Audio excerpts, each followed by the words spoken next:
ಸಮಸ್ತ ಸಿನಿ ಪ್ರೇಮಿಗಳಿಗೆ ನಮಸ್ತೆ. ನಾನು ಹರಿಪರಾಕ್. ನನ್ನ ಹರಿಪರಾಕ್ ಯೂಟ್ಯೂಬ್ ಚಾನಲ್ಗೆ ಸ್ವಾಗತ. ಈ ವಾರ ನಾನು ನೋಡಿದ ಸಿನಿಮಾ ಶ್ರೀಲೇಶ್ ನಾಯರ್ ನಿರ್ದೇಶನದ ಪೆಪೆ.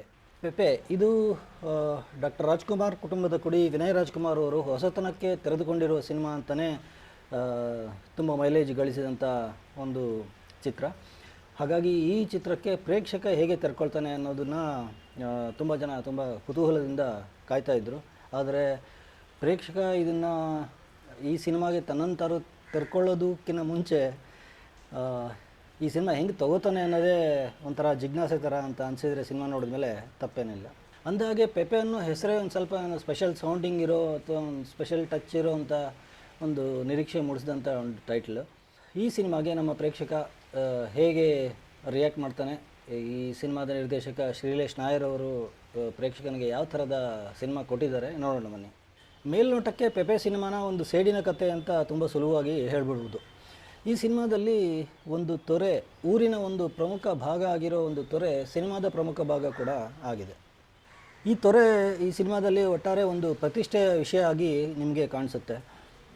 ಇಲ್ಲಿನ ಪಾತ್ರಗಳು ಕೂಡ ಈ ತೊರೆನ ಒಂದು ಸೇಡಿನ ಮೂಲ ಆಗಿಸಿವೆ. ಹಾಗಾಗಿ ಇದನ್ನು ಒಂಥರ ಏನೋ ನದಿ ಹುಟ್ಟೋ ಜಾಗ ಅಂತಾರೆ, ಹಾಗೆ ದ್ವೇಷ ಹುಟ್ಟೋ ಜಾಗ, ಸೇಡು ಹುಟ್ಟೋ ಜಾಗ ಅಂತಲೂ ಹೇಳ್ಬೋದು.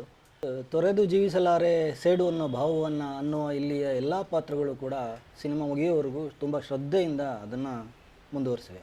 ನಿರ್ದೇಶಕ ಶ್ರೀಲೇಶ್ ನಾಯರ್ ಅವರು ಈ ತೊರೆ ಸುತ್ತಲೇ ಈ ಇಡೀ ಚಿತ್ರಕಥೆನ ಹೆಣೆದು ಏನೋ ತೊರೆಯ ನೀರನ್ನು ತೆರೆಗೆ ಚೆಲ್ಲಿ ಅನ್ನೋ ಥರ ಸ್ಕ್ರೀನ್ ಪ್ಲೇ ಮಾಡಿದ್ದಾರೆ. ಈ ತೆರೆಮರೆಯಲ್ಲಿ ಇನ್ನೊಬ್ಬರನ್ನ ಕೊಲ್ಲೋದೇ ನಮಗೆ ತೃಪ್ತಿ ಕೊಡುತ್ತೆ, ಅದೇ ನಮಗೆ ಖುಷಿ ವಿಷಯ ಅನ್ನೋ ಸೇಡಿನ ಭಾವನೆಯೇ ಜೀವಿಸುವಂಥ ಪಾತ್ರಗಳ ನಡುವೆ ಇಡೀ ಚಿತ್ರದ ಒಂದು ಬ್ಯಾಕ್ಡ್ರಾಪ್ ಏನಿದೆ ಅದೇ ತೆರೆಮರೆಯಲ್ಲೇ ಸಾಗುತ್ತೆ ಇಡೀ ಸಿನಿಮಾ ಅಂತ ಹೇಳ್ಬೋದು. ಸಿನಿಮಾದ ವಸ್ತು ಮತ್ತು ನಿರೂಪಣೆ ವಿಷಯಕ್ಕೆ ಬಂದರೆ ಇಲ್ಲಿ ತೊರೆ ನೀರಿನ ಸೇಡಿನ ಕಮರ್ಷಿಯಲ್ ಎನಿಸುವಂಥ ಒಂದು ಐಟಮ್ನ, ಒಂದು ಎಲಿಮೆಂಟ್ನ ಇಟ್ಕೊಂಡು ಅದಕ್ಕೆ ಆರ್ಟ್ ಸಿನಿಮಾದ ಟಚ್ ಕೊಟ್ಟಿದ್ದಾರೆ ಡೈರೆಕ್ಟ್ರು. ಬಟ್ ಆದರೂ ಆರ್ಟ್ ಸಿನಿಮಾ ಟಚ್ ಅನ್ನೋಕ್ಕಿಂತ ಒಂದೊಂದು ಕಡೆ ತುಂಬ ಸಿನಿಮಾ ಕಡೆ ಆರ್ಟಿಫಿಷಿಯಲ್ ಟಚ್ ಅಂತ ಅನಿಸಿದರೆ ಏನು ಮಾಡೋಕ್ಕಾಗಲ್ಲ. ಈ ಕಮರ್ಷಿಯಲ್ ಮತ್ತು ಆರ್ಟ್ ಸಿನಿಮಾ ತೇಪೆ ಹಾಕಿ ಮಾಡಿದಂತೆ ಇರೋ ಈ ಪೆಪೆ ಸಿನಿಮಾ ಪ್ರೇಕ್ಷಕನಿಗೆ ಇಷ್ಟ ಆಗುತ್ತಾ ಅಂತ ಕೇಳಿದರೆ ಹೌದು ಅಂತ ಹೇಳೋಕ್ಕೆ ತುಂಬಾ ಕಷ್ಟ ಆಗುತ್ತೆ. ಒಂದು ಲೆಕ್ಕದಲ್ಲಿ ಆ ಸಿನಿಮಾದ ಪ್ರಮುಖ ಪಾತ್ರ ಆಗಿರೋ ಆ ತೊರೆ ನೀರು ಎಷ್ಟು ಕಲುಷಿತ ಆಗಿರುತ್ತೋ, ಊರಿನ ಜನಗಳ ಮನಸ್ಸು ಎಷ್ಟು ಕಲುಷಿತ ಆಗಿರುತ್ತೋ, ಈ ವೇ ಆಫ್ ಮಿಕ್ಸಿಂಗ್ ಇದೆಯಲ್ಲ ನಮ್ಮ ಡೈರೆಕ್ಟ್ರದು, ಅದು ಕೂಡ ಕಲುಷಿತ ಆಗಿದೆ ಅಂತ ಅನಿಸಿದರೆ ಅಚ್ಚರಿ ಇಲ್ಲ. ಸಿನಿಮಾ ನೋಡಿದವರು ಈ ತೊರೆ ಪ್ರಮುಖ ಪಾತ್ರ ಆಗಿರೋ ಚಿತ್ರಕಥೆಯಲ್ಲಿ ಗಟ್ಟಿತನ ಇಲ್ಲ ಅಂತ ಹೇಳ್ಬೋದು. ಆದರೆ ತೊರೆ ನೀರಿನ ಕತೆ ಅಲ್ವಾ, ಗಟ್ಟಿ ಹೆಂಗಿರೋಕ್ಕೆ ಸಾಧ್ಯ? ನೀರು ಥರ ಏನೇ ಇರಬೇಕು. ಆ ಲೆಕ್ಕದಲ್ಲಿ ಒಂಥರ ಇದನ್ನು ಹಾರ್ಡ್ ವಾಟರ್ ಅಂತ ಹೇಳಿ ಮನಸ್ಸಿಗೆ ಸಮಾಧಾನ ಮಾಡ್ಕೋಬೇಕಾಗುತ್ತೆ. ಒಂದು ಊರಿನ ಮೂಲ ನಿವಾಸಿಗಳು, ಅವರ ಸಂಪ್ರದಾಯಕ್ಕೆ ಕಟ್ಟುಬಿದ್ದ ಅವರ ಪ್ರತೀತಿಗಳು ಮತ್ತು ಆ ಊರಿಗೆ ಹೊರಗಿಂದ ವಲಸೆ ಬಂದವರು, ಇವರ ನಡುವೆ ನಡೆಯುವ ಸಂಘರ್ಷ ಪೆಪೆ ಚಿತ್ರದ ತಿರುಳು. ಇಡೀ ಸಿನಿಮಾದಲ್ಲಿ ನಿಮಗೆ ನೆತ್ತರಿನ ಹತ್ತರು ತುಂಬಾ ಇದೆ. ಆದರೆ ಮನೋರಂಜನೆಯ ಘಮಲು ಮತ್ತು ಅಮಲು ತುಂಬಾ ಮಿಸ್ಸಿಂಗ್ ಅಂತ ನನಗನ್ನಿಸ್ತು. ಹಾಗಾಗಿ ಪೆಪೆ ಸ್ವಲ್ಪ ಸಪ್ಪೆ ಅನಿಸಿದರೆ ಅದಕ್ಕೆ ಸಿನಿಮಾದ ನಿರೂಪಣೆ ತುಂಬ ದೊಡ್ಡ ಕೊಡುಗೆ ನೀಡಿದೆ ಅಂತ ಹೇಳ್ಬೋದು. ಊರಲ್ಲಿರೋ ಎರಡು ಗುಂಪುಗಳ ನಡುವೆ ಆಗಾಗ ಎರಡೂ ಕಡೆ ಹೆಣಗಳು ಬೀಳ್ತಾ ಇರ್ತವೆ. ಕೆಲವೊಮ್ಮೆ ಪಾತ್ರಗಳಿಗೆ ಯಾರನ್ನ ಯಾಕೆ ಕೊಲೆ ಮಾಡಿದ್ದಾರೆ ಅನ್ನೋದೇ ಗೊತ್ತಾಗೋದಿಲ್ಲ. ಪಾತ್ರಗಳಿಗೆ ಅಷ್ಟೇ ಅಲ್ಲ, ಕೆಲವೊಮ್ಮೆ ಪ್ರೇಕ್ಷಕರಿಗೂ ಅದು ಸಸ್ಪೆನ್ಸ್ ಆಗಿಯೇ ಉಳ್ಕೊಳುತ್ತೆ. ಸಿನಿಮಾದ ಕಥೆಯಲ್ಲಿ ಪೆಪೆ ನೀನು ಕತೆ ಮುಂದುವರಿಸುವಂಥ ಒಂದೆರಡು ಪಾತ್ರಗಳು ಸಿನಿಮಾದ ನಾಯಕನಿಗೆ ಹೇಳ್ತವೆ. ಆದರೆ ಗಾಂಧಿ ಕ್ಲಾಸಲ್ಲಿ ಕೂತಿರೋ ಪ್ರೇಕ್ಷಕ ದಯವಿಟ್ಟು ಬೇಡ ಗುರು ಅಂತಾನೆ. ಸೊ ಈ ಒಂದು ರಿಯಾಕ್ಷನಿಂದ ಇಡೀ ಸಿನಿಮಾಗೆ ಪ್ರೇಕ್ಷಕ ಹೇಗೆ ಸ್ಪಂದಿಸ್ತಾನೆ ಅನ್ನೋದನ್ನು ನಾವು ಥಿಯೇಟ್ರಲ್ಲಿ ನೋಡ್ಬೋದು. ಆದರೆ ಸಿನಿಮಾ ಇದನ್ನು ಮುಂದುವರಿಸು ಅಂತ ಅಂದಾಗ ಬೇಡ ಗುರು ಅನ್ನೋ ಪ್ರೇಕ್ಷಕನ ಕೂಗು ನಿರ್ದೇಶಕರ ಕಿವಿಗೇನೋ ಮುಟ್ಟುತ್ತೆ. ಆದರೆ ಆಶ್ಚರ್ಯ ಅನಿಸೋ ವಿಷಯ ಅಂದರೆ ಗಾಂಧಿ ಕ್ಲಾಸಲ್ಲಿ ಕೂತ ಪ್ರೇಕ್ಷಕನು ಕೂಡ ಈ ಹಿಂಸೆ, ಹೊಡೆದಾಟ ಇಂಥ ಸಬ್ಜೆಕ್ಟ್ನ ಇಷ್ಟಪಡಲ್ವಾ ಅಂತ ಅನುಮಾನ ಬರುತ್ತೆ. ಬಟ್ ಆದರೆ ಎಷ್ಟೇ ಆದರೂ ಗಾಂಧಿ ಕ್ಲಾಸ್ ಅಲ್ವಾ, ಗಾಂಧೀಜಿಯವರು ಅಹಿಂಸೆ ಪ್ರತಿಪಾದನೆ ಮಾಡಿದರು.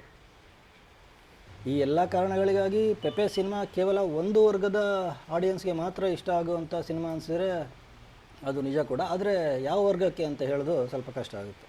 ನಿರೂಪಣೆ ವಿಷಯದಲ್ಲಿ ಸ್ವಲ್ಪ ಡಲ್ ಅನಿಸಿದ್ರು, ಪಾತ್ರಗಳ ವೈವಿಧ್ಯತೆ ವಿಷಯದಲ್ಲಿ ನಿರ್ದೇಶಕ ಶ್ರೀಲೇಶ್ ತುಂಬ ಇಷ್ಟ ಆಗ್ತಾರೆ. ಹೊಸ ಹೊಸ ರೀತಿಯ ಹೊಸ ಹೊಸ ವರ್ತನೆಯ ಅನೇಕ ಪಾತ್ರಗಳು ನಿಮಗೆ ಈ ಸಿನಿಮಾದಲ್ಲಿ ಸಿಗ್ತವೆ ಮತ್ತು ಎಲ್ಲ ನಟ ನಟಿಯರು ತುಂಬ ಪ್ರಬುದ್ಧವಾಗಿ ಕಾಣ್ತಾರೆ. ವಿನಯ್ ರಾಜ್ಕುಮಾರ್ ಅವರು ಈ ಸಿನಿಮಾದಲ್ಲಿ ತಮ್ಮ ಅಭಿನಯದ ಇನ್ನೊಂದು ಮಜಲು, ಇನ್ನೊಂದು ವರ್ಷೆ ತೋರಿಸಿದ್ದಾರೆ ಅಂತ ಹೇಳ್ಬೋದು. ಈ ಸಿನಿಮಾಗೆ ಅಗತ್ಯ ಆಗಿದ್ದ ಅತಿರೇಕವಿಲ್ಲದ ಕ್ರೌರ್ಯ ಮತ್ತು ಪ್ರೀತಿ, ಮಾನವೀಯ ಸಂಬಂಧಗಳ ಇವನ್ನೆಲ್ಲ ಅವರು ತುಂಬ ಚೆನ್ನಾಗಿ ಬ್ಯಾಲೆನ್ಸ್ ಮಾಡಿರೋದು ಎದ್ದು ಕಾಣಿಸುತ್ತೆ. ಇದ್ರ ಜೊತೆಗೆ ಮಯೂರ್ ಪಟೇಲ್ ಅವರು, ಅರುಣಾ ಬಾಲರಾಜ್ ಅವರು, ಕಿಟ್ಟಿ, ಬಲ ರಾಜವಾಡಿ ಮತ್ತು ಮೇದಿನಿ ಕೆಳಮನೆ, ಕಾಜಲ್, ನಮ್ಮ ಯಶ್ ಶೆಟ್ಟಿ ಇಂಥವರು ತುಂಬ ಚೆನ್ನಾಗಿ ಪಾತ್ರಕ್ಕೆ ಹೊಂದ್ಕೊಂಡಿದ್ದಾರೆ ಅಂತ ಹೇಳ್ಬೋದು. ಪೂರ್ಣಚಂದ್ರ ತೇಜಸ್ವಿ ಅವರು ತಮ್ಮ ಹಿನ್ನೆಲೆ ಸಂಗೀತದಿಂದ ನಿರ್ದೇಶಕರ ಆಶಯಕ್ಕೆ ಒಳ್ಳೆಯ ಬಲ ತುಂಬಿದ್ದಾರೆ.